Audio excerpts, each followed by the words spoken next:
Good day everyone, I'm Angelica F. Dantes from BSITM-5. This video is all about Filipino version, arresting of liberal thinkers including the Gomburza. This passage discusses the oppressive policies of the Spanish colonial government and the religious order in the Philippines, particularly during the administration of Governor Rafael. The narrative begins by highlighting the persecution of several prominent Filipinos, including both mestizos and pure-blooded Filipinos, by the Spanish military authorities.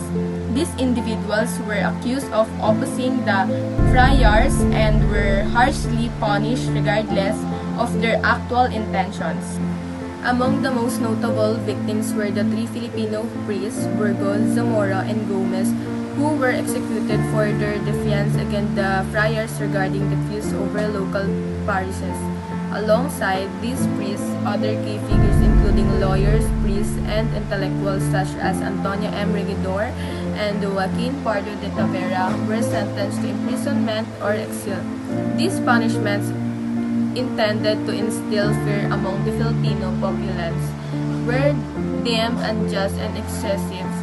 The colonial government misinterpreted the opposite as an attempt to overthrow Spanish rule when in fact most Filipino at the time still harbored a degree of loyalty to Spain. The role of religious orders, particularly the friars in this event, is emphasized. The Cavite Unity of 1872 in particular strengthened the position of the friars in the Philippines. Initially, the Spanish government had considered reducing the power of the religious orders. However, following the uprising, the friars became even more influential, playing a crucial role in maintaining Spanish sovereignty in the colony. Over time, the Filipino people began to see the friars not only as representatives of the church but also as their real masters, wielding significant control over the islands. Governor Inquisidor's repressive policies mark a turning point in the relationship between the Filipinos and the Spanish colonial government. Until then, there had been no significant desire for independence. The primary goal of the people had been to achieve materials and educational process. Filipinos typically blame individual corrupt officials for the island's problem, not the Spanish government itself.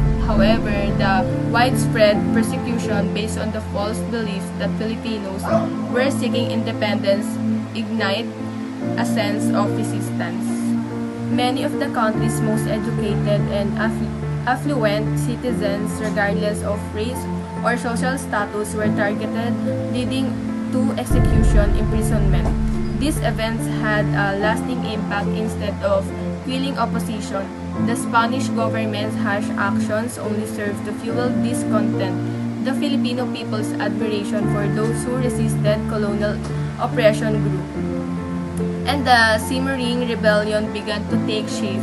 Passive resistance against the abuses of official power became more widespread, laying the groundwork for future uprisings. The deep wounds inflicted by the persecutions were never healed. The government made no effort to ease tensions or reconcile with the Filipino people. Instead, it continuously reminded them of the harsh consequences of defying Spanish rule, which only exacerbated the growing resistance.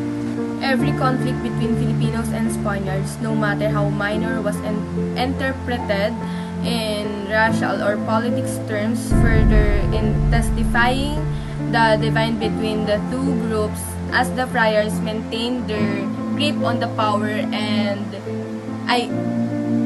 the seeds of the Filipino Revolution were sown.